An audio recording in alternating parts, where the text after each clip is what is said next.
참 굉장히 긴 기간의 연휴였지만 저는 실감할 수도 없고, 근데 사실 도로에 나가 보니까 좀 실감은 하겠습니다만은, 오늘 여러분 왜 여기 있습니까? 여러분 세상에서 구별한 하나님 백성이기 때문에 우리는 서로 함께 모여서 하나님 앞에 예배드리고 약속된 날입니다. 오늘이 우리가 함께 모여서 하나님께 예배드리고 함께 성도들이 사랑의 교제를 나누는 이것이 바로 거룩한 삶이다. 자, 거룩한 삶이라는 게 다른 게 아닙니다. 앞에서 말한 것처럼 형제를 사랑하며 사는 것. 그래서 더욱더 참 내 욕심껏 사는 것이 아닌 우리 형제를 사랑함으로써 우리가 더욱더 자기 일에 충실하며 살아가는 이것이야말로 우리가 거룩한 삶이라 우리가 앞에 살펴봤는데요. 자, 당시 데살로니가 교회 그 실상은 그들이 이제 그리스도를 영접하고 지금 바울이 지금 현재 편지를 쓰고 있는 그 당시까지의 그 짧은 시간, 참 짧은 시간이죠. 그 시간 안에 그를 영접했고 또 하나님 말씀을 알면 얼마나 알겠습니까? 그 배움의 기간도 굉장히 짧단 말이죠. 그러니까 그들의 그 하나님에 대한 지식은 짧을 수밖에 없죠. 그래서 오해되는 부분도 참 많습니다. 그것이 바로 오늘 나오는 부활과 직결된 것이 주님의 재림이잖아요. 이것이 그들이 오해해가지고, 자, 여러분도 한번 생각해 보십시다. 주님이 열흘 후에 오신다 그러면 여러분 오늘 무슨 일 할래요? 뭐 할래요? 아니, 열흘이든지 일주일이든지 뭐 딱 정해가지고 주님이 그때 오신다. 근데 오시면은 세상은 다 사라지고 우리는 전부 여기 뒤에 나오는 것처럼 우리를 공중으로 끌어올려 살아남아 있는 자들도 그렇게 된단 말이죠. 그렇게 되면 여러분이 10일 후에 주님이 오신다면 지금 내가 뭘 할까 한번 생각해 보세요. 뭐 일하고 싶겠어요? 힘든 일 하고 싶겠느냐고요. 그러니까 이 생각에 잘못 젖어든 그들이 일하지도 않고 이랬단 말이죠. 마치 얼마 전에 우리가 직접 경험했던 것처럼. 자, 그래서 이런 이들에게 자, 잘못 알고 있는 그들에게 가르쳐주는 말씀이 오늘 본문의 내용입니다. 그러니까 본문의 내용의 핵심을 잘 우리가 짚어야 돼요. 오늘 본문의 결론은 어디입니까? 18절이에요. 18절. 그러므로 서로 위로하라. 서로가 이 말씀을 올바로 알고 열심히 자기 일에 충실하며 살아갈 수 있도록 하자는 이야기죠. 사실 참 사도 바울 당시에도 초대교회 당시 주님의 말씀은 그가 속히 오리라 이런 말씀이 많이 있잖아요. 속히 온다, 잠깐 후면 오신다, 이런 생각에 젖어 있기 때문에 이 시간 개념이 올바로 이게 정립이 안 되면 그렇게 또 오해할 수도 있어요. 그 이해가 됩니다. 왜 그러냐면 우리 시간과 공간 속에 이 몸을 가지고 살아가는 사람들은 다 그렇게 볼 수밖에 없고 생각할 수밖에 없어요. 근데 그 시간 개념이, 자, 하나님의 관점에서 영원한 하나님의 그 시각으로 바라볼 때는 이 세상에 이 공간 안에 있는 공간과 공간 사이의 이게 시간이잖아요. 이 시간은 하나님 앞에 잠깐입니다. 잠깐. 그러나 오늘 우리가 볼 때는 굉장히 긴 거예요. 그러니까 내 일생을 보더라도 내가 태어나서 주님 부르시는 그날, 이제 그것이 몇 년일지 모르지만 7, 80년 산다 할지라도 그게 굉장히 긴 기간이 어떻게 보면, 그리고 이 세상 역사 보더라도 뭐 예수님 2000년 전에 오셨다. 그때부터 지금까지 굉장히 긴 기간으로 여겨지지만 하나님만 안에서 볼 때는 하나님이 뭐라고요? 알파와 오메가 되시고 처음이요 나중이시기 때문에 그 안에 있는 모든 것들은 순간적인 일입니다. 전부 이런 것들은. 그래서 그걸 시편에서 표현을 밤의 한 경점 같다고 합니다. 또 베드로후서에 보면 뭐라고 했습니까? 천년이 하루 같은 이 한 가지, 이걸 얘기하잖아요. 그래서 이 시간 개념을 바로 알아야 돼요. 그러니까 바울 당시에 주님이 곧 오시라고 했을 때는 바울 당대 그 사람들이 살아있을 그 당시에 오신다는 얘기가 아닌데, 그 당시 사람들은 그렇게 오해를 했다 이 말이죠. 그래서 오늘날 이 종말론을 너무나도 많이 오해를 합니다. 왜? 이 하나님의 관점에서 모든 걸 볼 줄 알아야 되는데 사람의 관점에서 보니까 엉뚱하게 이해를 하는 거예요. 그것을 자꾸만 많은 사람들이 또 이용을 합니다. 이용을 해요. 자, 예수를 믿지만은 우리 시간과 공간 속에 살아가는 이 몸을 가진 우리 성도들도 바로 그리스도가 속히 오리라 하신 그 말씀을 오해해가지고 잘못 사는 경우가 많다 이 말이죠. 그건 저는 너무나도 생생하게 경험한 것이 80년대 후반과 90년대 초반, 그때 너무나도 많은 경험을 했기 때문에 저는 너무나도 이 말씀이 지금 다가와요. 생각이 나요. 여러분도 그 당시에 아마 텔레비에도 좀 나오고 그랬을 거예요. 아마 뭐 다미 선교회, 뭐 또 마라나타 선교회 뭐 해가지고 여러 단체들이 잘못 알고 그래가지고 어떻게 되냐, 전부 흰옷 입고 한 장소에 모여가지고 그리고서 일을 않고 가정을 버리고 거짓했다 이 말이죠. 그러나 그들이 믿는 대로 예수님이 그 후에 오셨습니까? 안 오셨잖아요. 그러면 우리가 잘못 생각했구나 이래야 되는데 또 그 집단은 정통교회에 못 들어와 있더라고요. 보니까 또 다른 이상한 집단으로 이렇게 빠져들어요. 그래서 제가 그 당시에 고민도, 하박국이 하나님께 질문했던 것처럼 세상에 어찌하여 이 진리의 말씀을 전하는데 저들이 듣지 못하고 깨닫지 못하는가 참 생각했을 때 하나님이 들을 귀가 있어야, 깨닫게 하셔야 깨닫지 전한다고 다 듣는 게 아니에요. 참 그런 사태 우리가 참 경험했는데, 자, 세상의 모든 사람들은 무슨 심리를 가지고 있느냐면 현실 도피 심리를 가지고 있습니다. 이 세상은 어차피 힘들고 고달프고 그렇잖아요. 여기서 벗어나고 싶은 거예요. 그래서 어떤 이런 연휴 같은 데 되면은 일상생활 덜 힘들던 이런 곳에 멀리 떠나서 한번 이런 것들이 다 거기서 나오는 거란 말이죠. 자, 모든 사람들이 이 고달픈 현실에서 벗어나고 싶은 그 마음을 전부가 가지고 있습니다. 그래서 세상에 잘 적응하지 못한 사람일수록 이 종말론에, 이게 이제 시한부 종말론, 잘못된 종말론에 빠져서 패가망신한 경우가 많아요. 거짓말한다 그런 사람들이에요. 현실을 적응하지 못하고 거기에서 이제 탈출하려는 것이죠. 그런데 그런 것들을 교묘하게 이용하는 것들이 그 거짓 집단들이란 말이죠.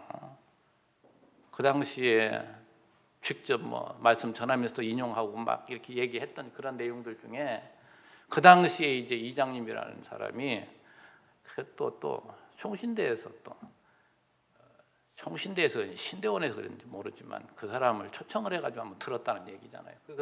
그 사람을 초청했다는 그 자체에 너무나도 참 분노가 치밀어 올랐지만 거기에서 나온 얘기가 재밌더라고요.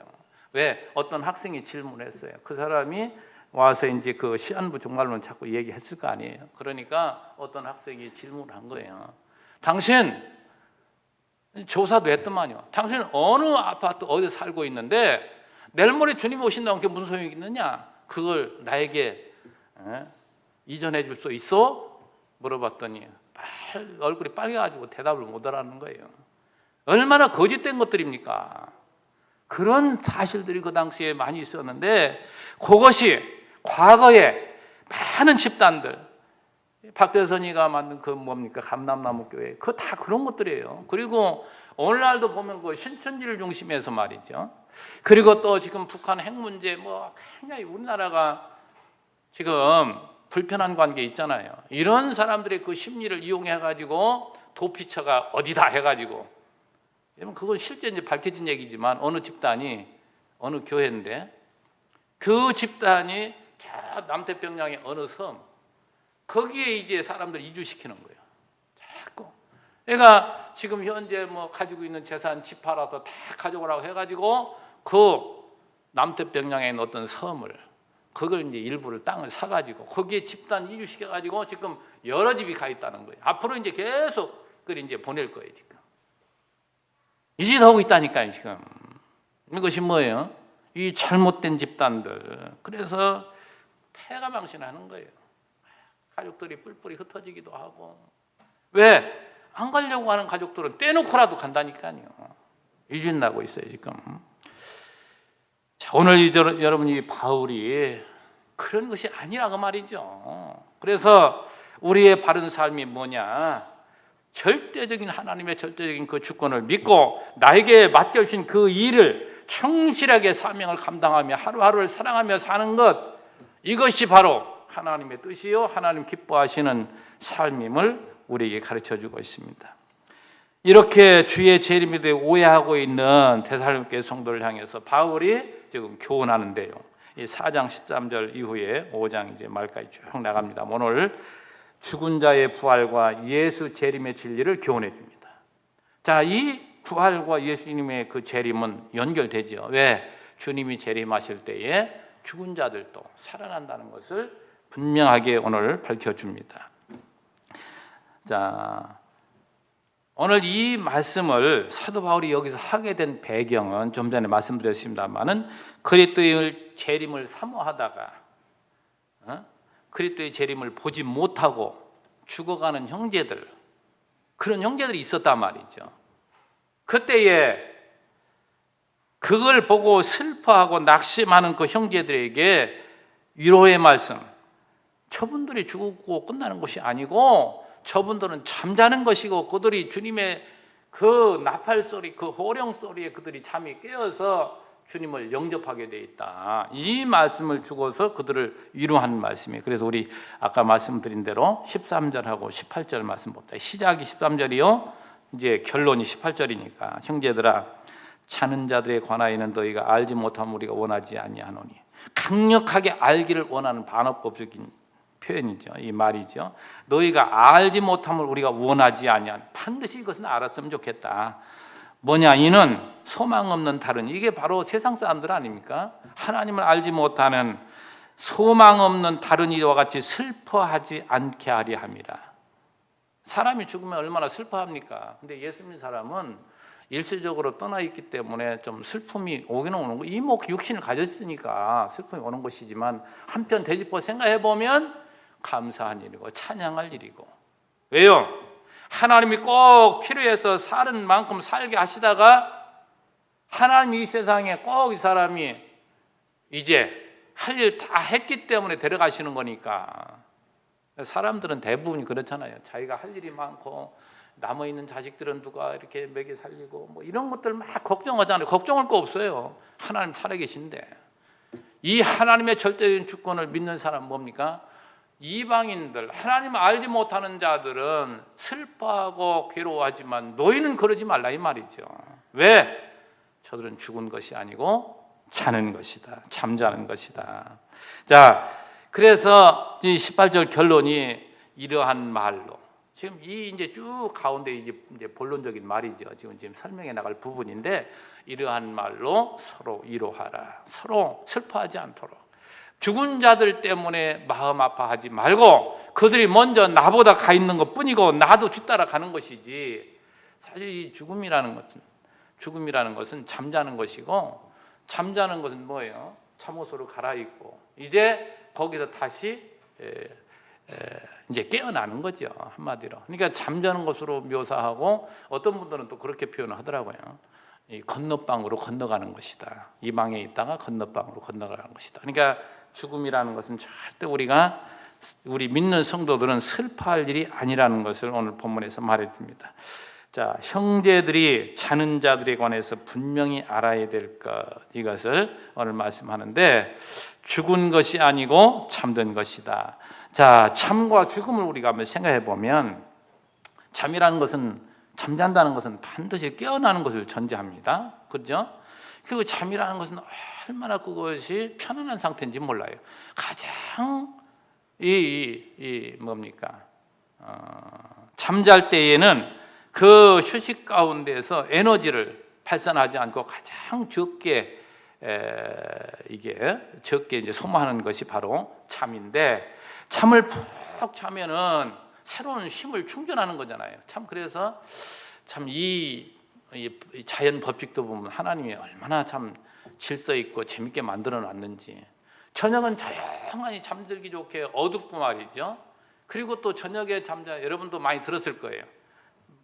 이 올빼미족이라고 그러나, 밤에 잠을 못 자는 사람들이 그렇게 병이 많고 안 좋다고 하잖아요. 근데 밤 제가 들어보니까 10시인지 11시인지 그때부터 새벽녘까지 요 잠을 푹 자면은 아주 새로운 힘이 막 이렇게 재생이 된다고 하잖아요.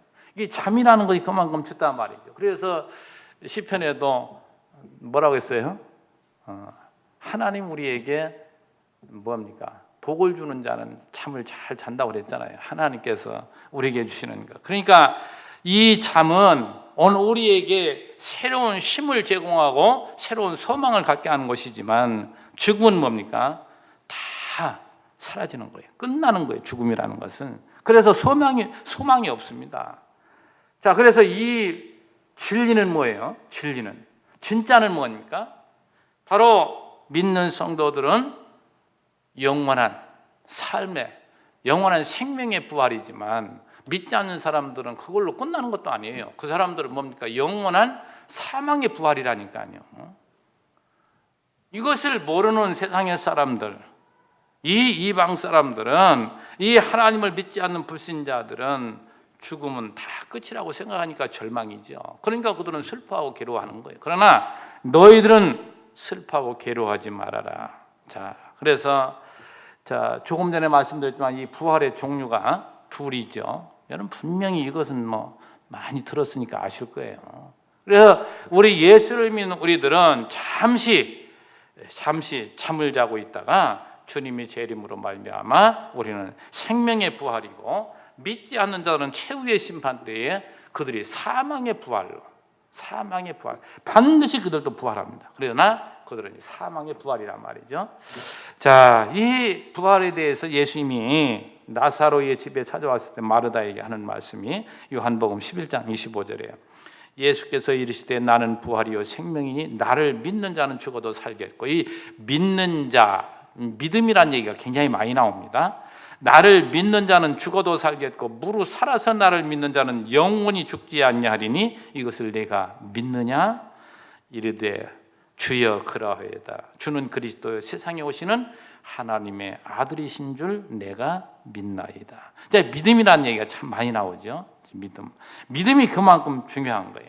바로 예수가 그리스도라는 사실을 믿는 것. 그러니까 마르다가 고백하는 것도 뭐라고 합니까? 주여 그러하이다. 주는 그리스도요 세상에 오신 하나님의 아들이신 줄 내가 믿나이다. 우리의 믿음은 예수가 그리스도임을 믿는 것, 그리고 그가 하나님의 아들이요 그가 하시는 약속은 하나님의 아들, 하나님이시기 때문에 그 약속은 절대 변개치 않는다는 것. 그래서 하나님 말씀을 믿는 것, 이게 우리의 믿음이에요. 다른 게 아니고 우리의 어떠한 신념 이런 것들이 믿음이 아니라 말이죠. 자, 그러면서 제가 이제 이 말씀하면서 믿음이라는 것을 생각하면서 하박국 2장 3, 4절을 생각해 봤는데, 하박국 2장 3, 4절에 이런 말씀이 나옵니다. 이 묵시는, 자, 이 선지자 하박국에게 묵시를 주셨는데 이 묵시는 청한 때가 있나니, 청한 때, 그 종말이 속히 이르겠고, 또 종말 얘기 나오죠. 결코 거짓되지 아니하리라. 비록 더딜지라도 기다리라. 왜? 지체되지 않고 반드시 응하리라. 보라 그의 마음은 교만하여 그 속에서 정직하지 못하나 의인은 그의 믿음으로 말미암아 살리라. 루터가 이 말씀을 듣고 완전히 거기에 새로운 세상을 발견한 거 아니에요? 자, 바울도 로마서에서 이 말씀을 인용하죠. 오직 의인은 믿음으로 말미암아 살리라. 이게 하박국 선지자가 예언했던 그 말씀이거든요. 그런데 하박국 선지자 그 당시에 보면은 하박국 선지자가 뭘 그 당시에 하나님 앞에 질문하냐면, 이 백성들이, 선민 이스라엘 말합니다. 이 백성들이 이렇게 부패하고, 특별히 지도자들이 이렇게 못되게 우상을 섬기고 힘없는 백성들을 압제하고 괴롭히고 탐욕을 부리고 이 불의한 세상을 어찌 하나님 그냥 놔두십니까? 물었을 때 하나님 대답을 합니다. 내가 반드시 저 바벨론, 바벨론 사람들을 들어서 너희들을 다 쳐버리겠다. 전부 너희들 멸망시켜버리겠다. 이렇게 하나님이 응답을 해주셨어요. 그때에 하박국은 다시 하나님 앞에 외칩니다. 하나님, 선민들보다 그들은 더 악한 자인데, 선자가 볼 때는 그런 거예요. 선자가 볼 때는 선민들이 그렇게 악하지만 이 사람들은 더 악한데 이 사람들을 들어 이 사람들을 치는 것이 옳습니까? 하니까 요 말을 지금 하나님께서 주시는 말씀이거든요. 이게 하박국 지금 2장 3, 4절 이 말씀이. 그러니까 이 말씀은 하나님이 정한 때가 있다는 거예요. 정한 때. 너가 지금 그건 보지 못하지만 반드시 내가 정한 그때 이루어질 거야. 이게 여러 해 후에 유다가 이제 망합니다. 하박국 선지자가 예언한 다음에. 그리고 망한 후에 70년 만에 그들이 보러 돌아올 때 바벨론이 뭐예요? 저 바사 고레스에게 완전히 패망한단 말이죠. 이러한 모든 하나님이 정해 놓으셨다니까요. 그러니까 이것을 우리는 현실은 지금 보지 못할 때가 많잖아요. 미래에 이루어질 일이니까. 그러니까 너희 의인은 뭘로 살라고요? 믿음으로 말미암아 산다 이 말이죠. 하나님을 믿지 오늘 현실 눈에 보이는 그런 걸 믿는 게 아니에요. 그래서 참 그 말씀이 그 종말이 속히 이르겠고, 그러니까 하나님이 이 유다를 거들라는 것이 또 종말이고 바벨론을 또 쳐서 그들을 망하게 하는 게 종말이란 말이에요. 하나님이 그들 종말을, 그 종말이 속히 이르겠고 결코 거짓되지 않아요. 하나님의 말씀은 신실하기 때문에 그대로 이루어진단 말이죠. 그래서 거기 부가적으로 설명하잖아요. 비록 더딜지라도 기다리라. 근데 인간이 볼 때는 더딘 거예요. 빨리 이것이 이루어졌으면 좋겠는데 안 이루어져요. 그러나 기다리라 이 말이죠. 지체되지 않고 반드시 응하리라. 그렇게 되잖아요. 그래서 여러분이 구약의 성경 이스라엘의 그 민족사잖아요. 어떻게 보면 그 하나하나가 뭡니까? 하나님이 모세를 통해서 그 이미 아브라함을 통해서도 그렇고 모세를 통해서 그 다음에 많은 선자를 통해서 앞으로 하실 일들을 하나님 먼저 다 지금 알려줘요. 이게 언약이고 언약을 바탕으로 해서 그 당시마다 선자를 통해서 예언을 해줍니다. 근데 그 예언이 앞으로 되어질 일이에요. 그런데 그것이 반드시 그대로 이루어진 것을 확인시켜주는 게 성경이에요. 이걸 보고 하나님이 살아계시면 안 믿어지면 그 사람 두 가지라니까. 하나는 때가 아직 안 됐거나 하나는 하나님 백성 아니든가. 성경은 전부가 확인시켜주는 우리에게 어떻게 믿음을 갖게 하시는가. 성령께서 이 말씀을 깨닫도록 이해하도록 성령께서 해 주실 때 우리가 믿어지는 거예요. 너무 확실하니까. 그래서 오늘 본문에서도 소개하잖아요. 그 14절에 우리의 믿음이 뭐라고요? 우리가 예수께서 죽으셨다가 다시 살아나신 걸 믿을진데. 여러분 예수님이 죽었다가 살아나신 거 믿습니까? 성경이 확인시켜 주잖아요. 역사적인 사실이에요 이것이. 그래서 사도 바울은 지금 데살로니가 성도들에게 나와 너 예수 믿는 너 데살로니가 성도들 너희들 예수께서 죽으셨다가 다시 살아나신 믿을진데 이와 같이, 그게 예수님이 부활의 첫 열매를 보여주신 거란 말이죠. 그러니까 둘째 열매가 있고 또 마지막 열매가 있는 거예요. 이게 부활이 이제 구체적으로 말하면 세 번이 있습니다. 이게 이제 신학적으로 이거 다 하려면 이것이 몇 시간을 지금 해야 돼요. 이거 하려면 정말로는 얘기하려면. 그래서 이제 간단하게 말씀드리면 첫째 부활은 예수님께서 부활하신 것이고 둘째 부활은 이게 이제 신학적으로 많이 논란이 있는 사항이지만 제가 이해하고 있는 둘째는 순교자들 이제 뭡니까 그 요한계시록 20장에 나오는 얘기들인데 순교자들이 다시 그들이 살아나 부활하게 되고, 그리고 세 번째 부활이 뭐냐면 이제 최후의 심판 때에 모든 저와 여러분과 같은 사람들, 순교자가 아닌 예수 믿다가 죽은 우리들이 그때 또 예수 믿지 아니하는 그 사람들이 전부 부활하는데 우리는 뭘 해요? 영원한 생명의 부활이요. 믿지 않는 사람들은 영원한 사망의 부활로 부활하게 된다 이 말이죠.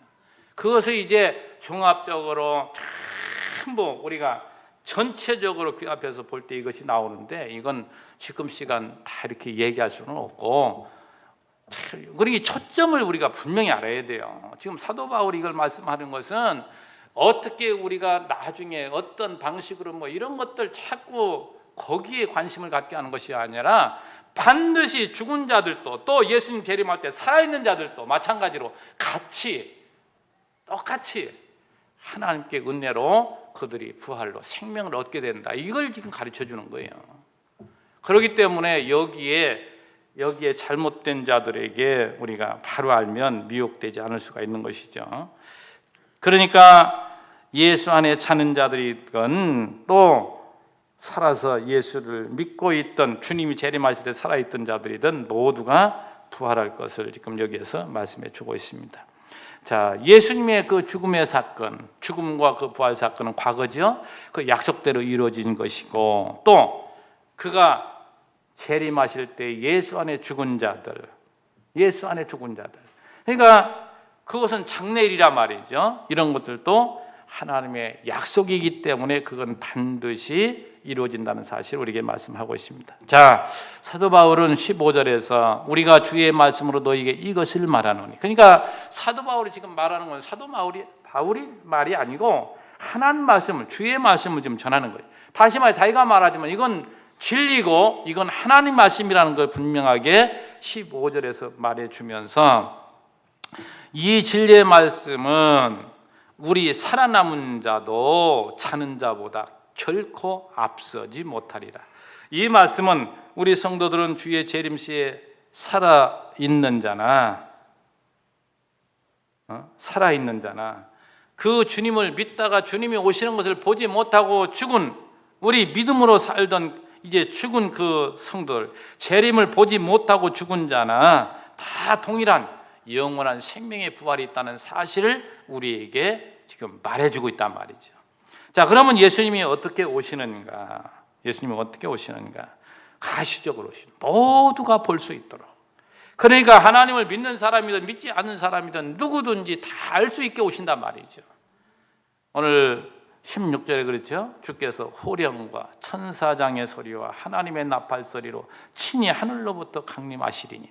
자, 하늘로부터 주님이 강림하시는데 사도행전에 보면 너희들이 본 그대로 내가 다시 오리라고 주님 분명히 그 천사들 통해서 보여주시잖아요. 말씀해 주시잖아요. 그러니까 주님이 오실 때에 호령, 천사장의 소리, 하나님의 나팔 소리, 이게 다 같은 것을 여러 각도로 지금 표현하는 것이죠. 근데 이 말씀 보면서 출애굽기 19장을 생각해 봅니다. 출애굽기 19장에는 애굽에 있던 백성들이 나와가지고 신의 산 아래 신의 광야에 머물렀을 때 하나님이 등장하실 때 어떻게 했습니까? 그 천둥, 그 내성이라고 했죠. 거기에 막 검은 구름이 가득 껴있고 주님이 등장하시는데 그 소리가 너무 크기 때문에 모든 백성들이 막 부들부들 빠져 떨어요. 그게 하나님 임재하심의 모습이에요. 그러니까 주님이 재림하실 때 모든 백성들이 이제 그의 위험 앞에 두려워할 것을 이렇게 보여주는 것이죠. 이렇게. 근데 요한계시록 1장 7절에 보면 그럽니다. 볼지어다 그가 구름을 타고 오시리라. 여러 군데에서 이제 확인해 주는 거예요. 예수님께 재림하실 때 구름을 타고 오시는데 각 사람의 눈이 그를 보겠고 그를 찌른 자들도 볼 것이요. 그러니까 예수 믿는 자만 보는 게 아니라니까요. 그를 박해한, 그를 안 믿는 모든 사람들도 거기에 뭐라 그랬냐면 그를 찌른 자도 볼 것이요 하면서 땅에 있는 모든 족속이, 그러니까 땅에 그 당시에 있는 믿는 자든 안 믿는 자든 살아있는 모든 자들은 뭐예요? 다 보는 가운데 주님이 재림하시는데 그로 말미암아 애곡하리니. 누가요? 그를 찌른 자들. 다시 말해서 그리스도를 비방하고 또 교회를 욕하고 했던 이러한 불신자들이 전부 두려움에 사로잡혀서, 이 애곡이라는 것은 이 슬픈 곡하, 얼마나 그 당시에 주님이 오실 때 그들이 간담이 높겠습니까? 이제는 끝났구나. 거룩한 하나님의 두려움. 그러나 우리 믿는 성도들은 어떻게 했어요? 그 반대로 팔짝팔짝 뛰어야죠. 신랑이 오구나. 신랑이 오시는 날 아니에요. 그래서 요 설명을 드려야 되는데, 이제 그 17절에 구름 속으로 끌어올려 공중에서 주를 영접하게 하리니. 신랑이 오는데 저 안쪽에 들어가 처박혀가지고 올라면 너 오냐? 하고서 아내다 볼 아내라고 해야 되냐, 신부라고 해야 되냐. 신부가 어디냐 말이죠. 버선발로 뛰어나가서 영접을 해야지. 근데 그 당시에는 뭡니까? 이제 살아남은 자들은 이게 변화체란 말이죠, 이제는. 그래서 이 몸이 아닙니다. 이제 변화된 몸이기 때문에 가만히 있는 것이 아니고 그냥 시공을 초월해 날아다니는 거예요. 이제 이 변화된 몸은 이제 그 당시에는 어떻게 됐을지는 이제 가봐야 알지만, 그러니까 주님이 저 공중 하늘로부터 오시는데 내가 땅에 가만히 앉아 있겠느냐 말이죠. 올라가서 영접을 해야지. 이 장면을 지금 여기서 설명해 주는 거예요. 자, 그런데 여기에서 이제 우리가 하나하나 살펴보는 말씀은, 누가 예수님을 이렇게 재림하신 예수님을 영접하는가, 그 16절 이어서 말씀 보면, 하나님의 나팔소리로 친히 하늘로부터 강림하시리니 첫째 그리스도 안에 죽은 자들이 먼저 일어나고 그 후에 살아남은 자들도 그들과 함께 구름 속으로 끌어올려 공중에서 주를 영접하게 하시리니. 자, 이렇게 두 부류란 말이에요. 그러니까 그리스도 안에서 먼저 죽은 자나 또 그 당시에 주님이 재림하실 때 살아있는 자, 예수를 믿는 자들이죠. 그런 성도들이 함께 주를 영접하게 될 것을 여기에 설명해 주고 있습니다. 자, 그런데 여기 성경을 잘못 오해하는 사람들이 우리 살아남은 자들 이렇게 이야기하는데, 사도 바울이, 예수님이 사도 바울 당시에, 사도 바울이 죽기 전에 살아있는 때에 주님이 재림하실 것을 사도 바울은 믿었다, 이제 이런 걸 보고 그러거든요. 근데 사도 바울이 어떤 분인데 그걸 모르겠습니까? 사도 바울은 대단한 신학자예요. 그분은 하나님부터 엄청나게 크게 쓰임 받은 분이에요. 근데 이 용어를 잘 이해하신단 말이죠. 바울의 이 넓은 영원한 시각, 그는 하나님의 관점에서 다 사도 바울 당시 데살로니가의 성도들과 항상 우리라고 묶어서 얘기합니다. 왜? 그리스도 안에 우리는 형제니까. 그리고 오늘 우리가 살아가는 21세기에 오늘 우리가 살아가는 우리들에게도 뭐예요? 사도 바울은 오늘 우리들에게도, 오늘 우리 예수 믿는 자들에게 다 자기를 묶어서 우리라고 하는 거예요. 그리고 예수님 재림하실 때에 그 당대, 예수님 재림 당대에 살아있는 성도들도 우리라고 지금 사도 바울은 여기서 이 표현을 하고 있는 것이라 그 말이죠. 그러니까 이해를 잘 해야 돼요. 성경을 난도질하는 이 성경에 뭡니까?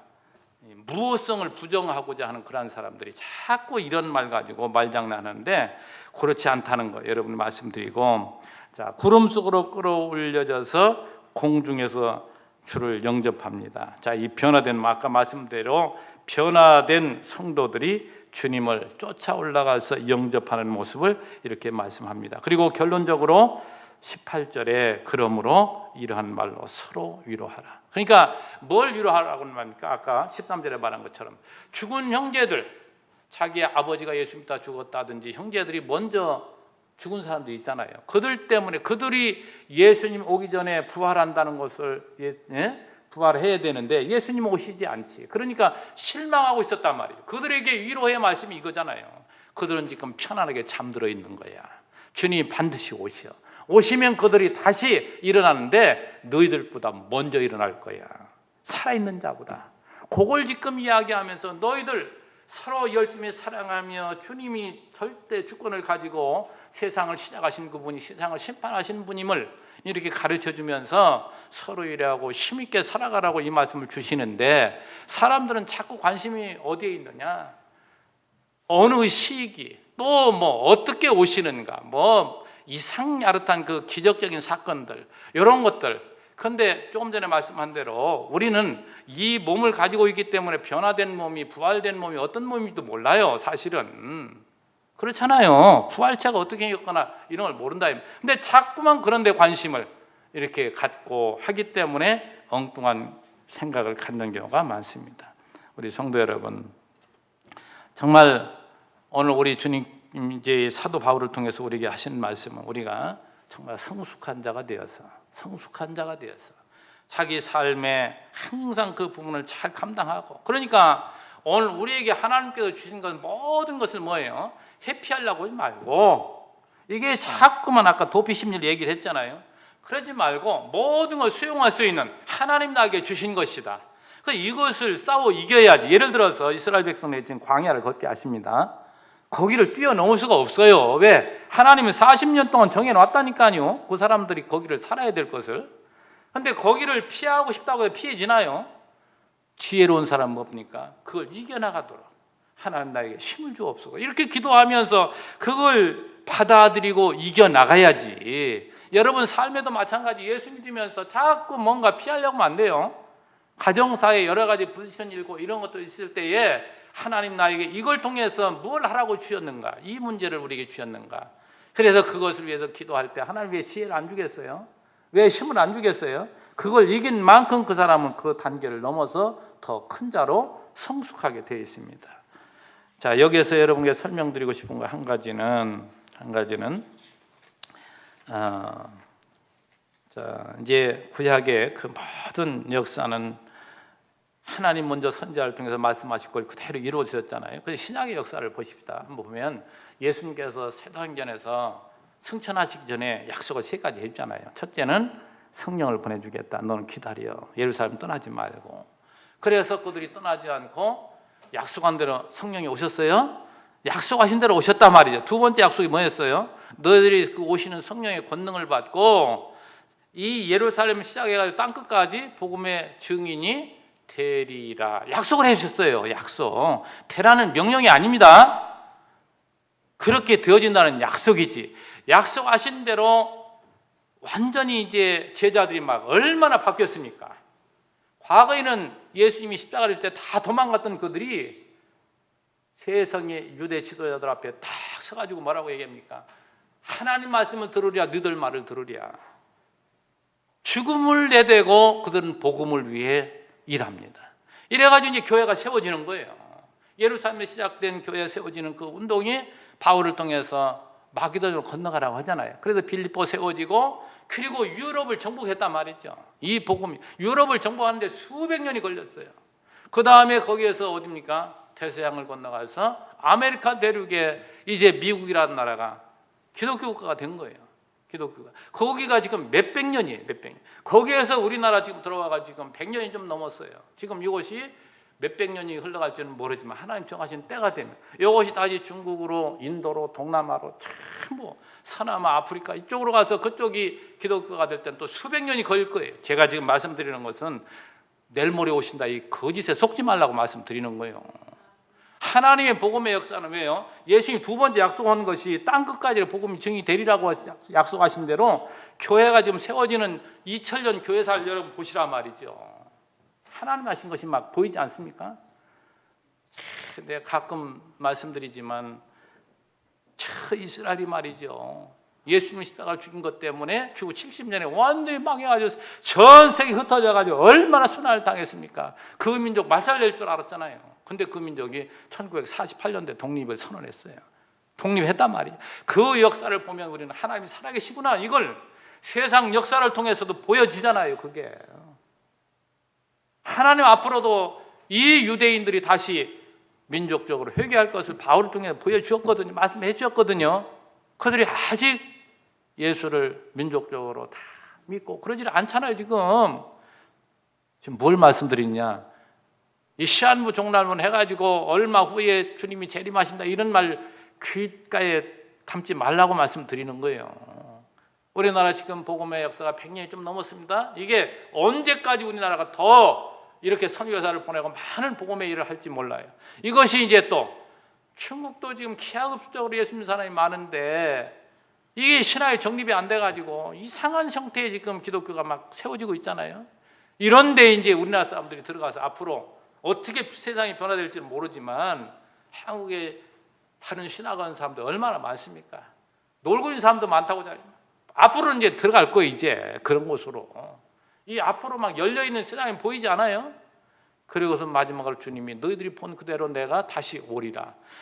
오시겠다고 하는 약속의 주님의 약속이 3가지예요. 그러니까 하나는 과거 성령이 오셨죠. 두 번째는 지금이 과거도 되고 현재 되고 미래까지 쭉 진행형이잖아요. 이게 복음이 증거된 땅끝까지 진행형 이루어지고 있는 중이란 말이에요. 그리고 하나는 미래에 있을 주님이 다시 온다는 거. 그러면 과거를 확인했습니다. 오늘 현재 믿음으로 살 수 있어요, 없어요?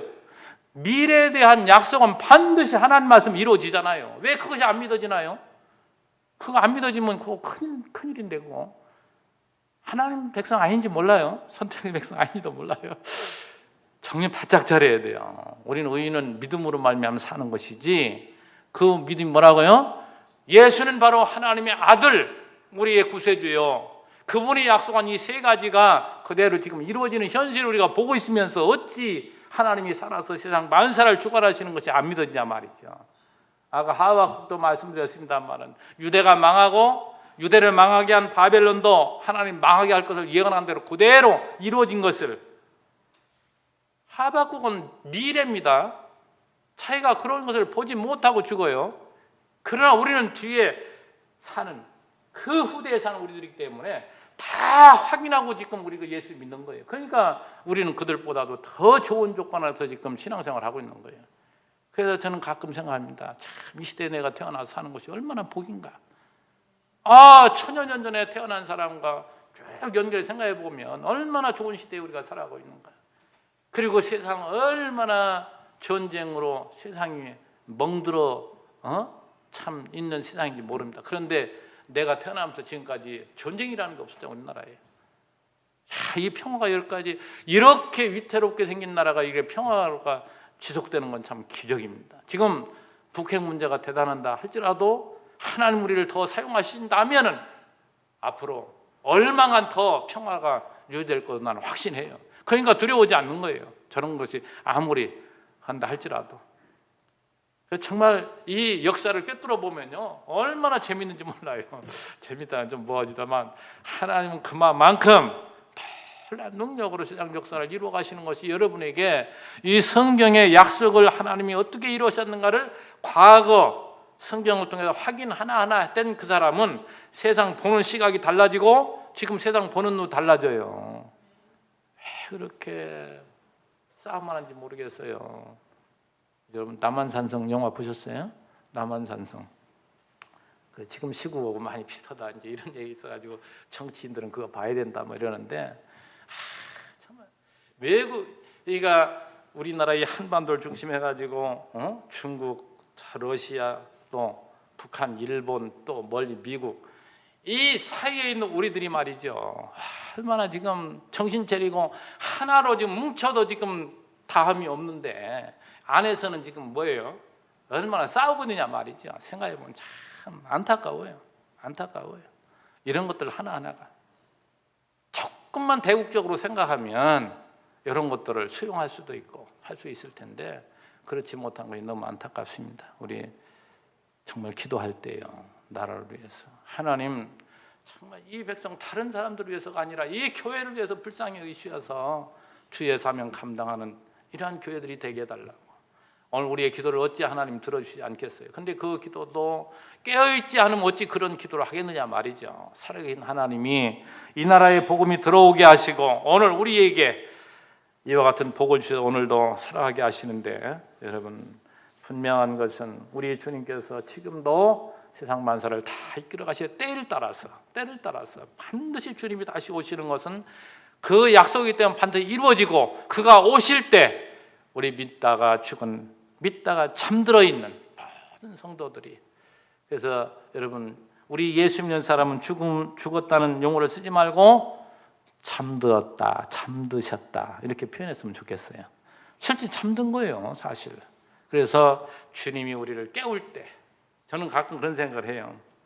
자, 여러분 지금 이 역사적인 종말이 있고 개인적인 종말이 있습니다. 우리 모든 개인 종말을 우리는 다 이렇게 경험하며 이렇게 다 살게 돼 있어요. 그래서 여러분이 언젠가는 이제 돌아가시잖아요. 잠드시잖아요. 근데 잠든다는 게 뭐예요? 여러분 잠들어 보면 누가 이렇게 깨울 때 보면 조금 전에 잠든 가운데 금방 일어났잖아요. 그러니까 내가 지금 잠든다 할지라도 주님이 1000년 후에 오신다 할지라도 그 1000년 동안 잠든 그 기간이 잠깐인 거예요. 잠깐. 그분이 깨운다니까 나를. 일어나! 우리 신랑 오셨네. 일어날 거 아니에요. 그렇게 이해하면 돼요. 그렇게 이해하면. 그래서 뭐 천주교에서 말한 연옥설이니 뭐 별 허다한 이런 얘기들이 많고 하지만 여러분 그건 장래일이고, 아까 말씀드린 우리 주님은 자꾸 이런 얘기하면 또 그런데, 아무튼 뭘 우리가 생각해 볼 때 역사적인 종말을 너무 이렇게 생각하시지 말고 우리 개인적인 종말, 주님이 오늘 나를 부르신다 할지라도 부르시면 그것이 나의 끝 아닙니까? 그때까지 충실하게 예수 안에서 기쁨으로 형제를 사랑하며 살아간 이것이야말로 우리가 행복하게 살아가는 유일한 길입니다. 좀 다른 거 걱정하시지 말고 나에게 주어진 환경 하나님 감사합니다. 늘 깨어서 열심히 형제를 사랑하며 살아가는 여러분 되시기를 주의 이름으로 축원합니다. 기도합니다. 하나님 아버지 감사합니다. 이제 주의 복음을 우리가 늘 다 듣고 믿음으로 사는데 우리가 어떻게 배우고 어떻게 듣고 어떻게 이해했냐에 따라서 얼마나 신앙의 색깔들이 다른지, 예수를 믿는다고 하면서도 얼마나 또 이 종말론에 오해하고 잘못된 방향으로 가고 있는 사람들도 많은지, 주님, 사도 바울은 주님의 심장을 가지고 데살로니가 사랑하는 성제들에게 너들 예수 믿다가 죽은 형제들을 위해서 슬퍼하지 마. 그들은 다 잠든 거야. 그가 주님 강림하실 때 다 일어날 거야. 그때 살아있는 자들보다도 먼저 일어날 거야. 주님이 이로의 말씀을 오늘 우리에게도 주니 감사합니다. 우리 성도님들 세상에 살아가다가 병들어 죽든 또 사고 나서 죽든 누구나가 이제 한 번은 왔다가 가는 길인데 그것이 죽음으로 끝나는 것이 아니고 우리 예수 믿는 자에게는 반드시 잠든 형태로 우리는 이것을 바로 이해해야 되는데 우리 형제들이 항상 이러한 삶을 살아갈 때 일어난 일들을 늘 대비하면서 정말 하나님이 나에게 주어진 이 생에 내가 살다가 주님 부르시는 그날 얼마나 이 기간이 중요한가. 우리 모든 성도님들 그 기간 안에 주님의 은혜 깊이 더 깨닫고 주님의 사랑을 우리가 듬뿍 받은 자로서 우리 형제들을 나에게 붙여 하나님 뜻이 계시기에 그 주님의 뜻을 쫓아 형제들을 사랑하며 정말 행복한 삶을 살아가는 우리 모든 성도들이 다 되도록 인도해 주시기를 원하옵고 예수님의 이름으로 간절히 기도하옵나이다. 아멘.